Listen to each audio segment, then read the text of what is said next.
सोमवार को चुनाव आयोग छत्तीसगढ़ में चुनाव की घोषणा होते ही शाम को भारतीय जनता पार्टी ने बाकी बचे 69 सीटों में से 64 सीटों पर अपने उम्मीदवारों की घोषणा कर दी। इसमें खास तौर पर यह बात सामने आई कि भाजपा ने 57 पुराने उम्मीदवारों पर ही दांव लगाया है।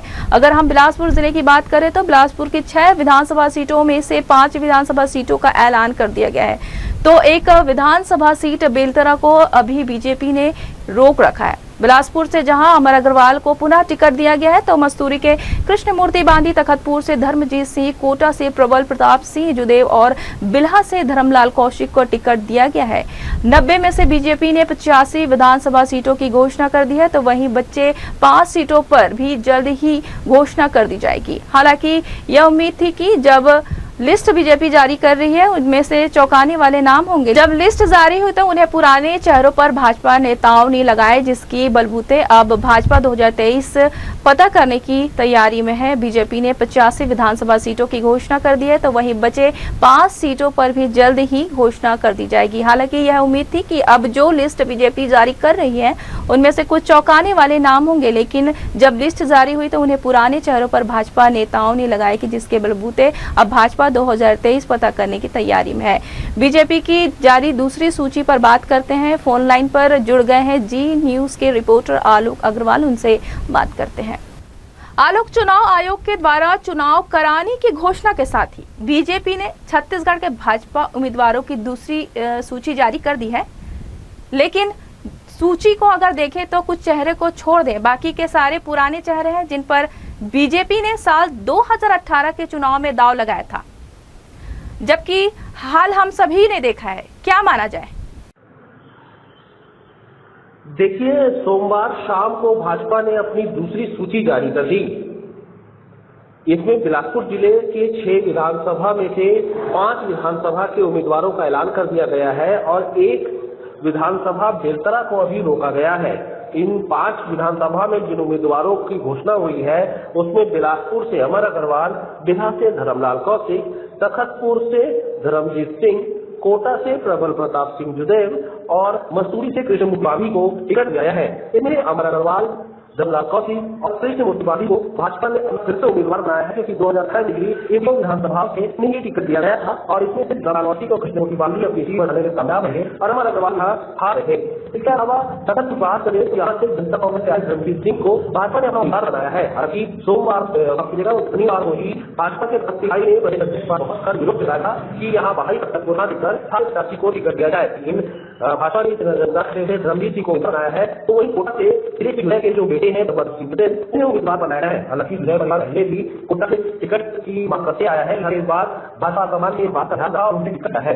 बेटा जो नागपुर से है, काफी बिलासपुर क्षेत्र में आता है और बिलासपुर भाजपा की परंपरा सीट भी रही है। 25 सालों से भाजपा के बाद की सीट रही है, इसे छोड़कर है इसका आंकड़ा तो अभी किया जा रहा है कि उम्मीद की है कि 2004 में जो पश्चिमी जो 5 सीट अभी बची हुई है उनकी ऐलान कर दिया जाएगा। इसमें बेलतरा सीट में भी उम्मीदवारी की ऐलान हो सकती है।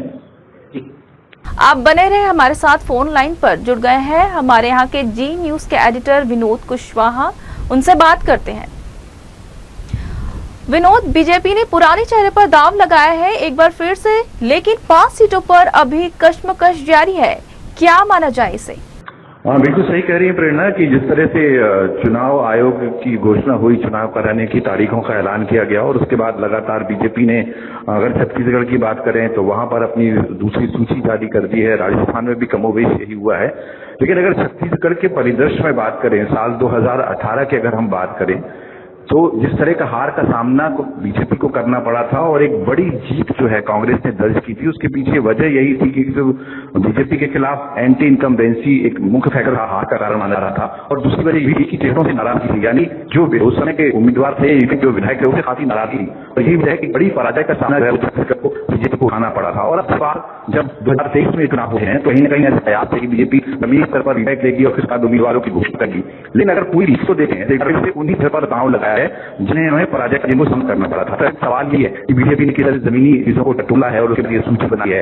हालांकि अब तक 5 नाम जो रुके गए हैं उनमें फोकस जारी है, उसमें बेटा का भी नाम आता है और इसके अलावा कुछ और का नाम आता है। लेकिन सवाल यहाँ पे ये भी है कि तखतपुर में 2 दिन पहले ही हर्षा पांडे जो समर्थक थे, जो कि विधायक थी, और वहां शशि सिंह ने बाद में 2018 में जीत दर्ज की थी, उससे पहले वो विधायक थी, उन्होंने काफी बड़ा जारी कर रखी थी और कार्यकर्ताओं की नाराजगी 2 दिन पहले सामने आई थी। उसमें यही कहा जा रहा था कि भाजपा कैंडिडेट को बर्दाश्त नहीं करेंगे। तो कमोबेश कहीं पर प्रदर्शन नहीं कर कार्यकर्ताओं की नाराजगी चाहे बड़े में दिखाई दी हो, कहीं खुले पर दिखाई दो, लेकिन नाराजगी दिखी है और यही वजह है कि उसको जारी करने में लगातार भाजपा विलंब कर रही है। जब दोबारा ये सूची जारी है भाजपा ने दूसरी सूची, तो उसमें भी कमोबेश पुराने चेहरे जो है ज्यादातर नजर आ रहे हैं। तो ऐसे जो नाराज कार्यकर्ता है, हुए कार्यकर्ता है, उन्हें बीजेपी कैसे चुनाव मैदान में डाल के खड़ा करेगी, क्योंकि हमेशा बीजेपी कहती रही है कार्यकर्ताओं के बलबूते पर बीजेपी चुनाव जीती रही है और नाराज कार्यकर्ता काफी सारा है, क्योंकि बहुत सारे कार्यकर्ताओं का तो ये भी कहना है कि आखिर वो कब तक जो है झंडे बैनर उठाते रहेंगे, उन्हें भी मौका मिलना चाहिए। और लगातार पांच चेहरों पर बीजेपी आ रही है, तो क्या वो कार्यकर्ता उस उत्साह के साथ, उस जोश के साथ पार्टी के साथ काम करेंगे, ये फिलहाल देखना होगा। हालांकि चूंकि सूची जारी हो चुकी है, प्रबंधक कहीं ना कहीं आएगा, जो नाराज कार्यकर्ता है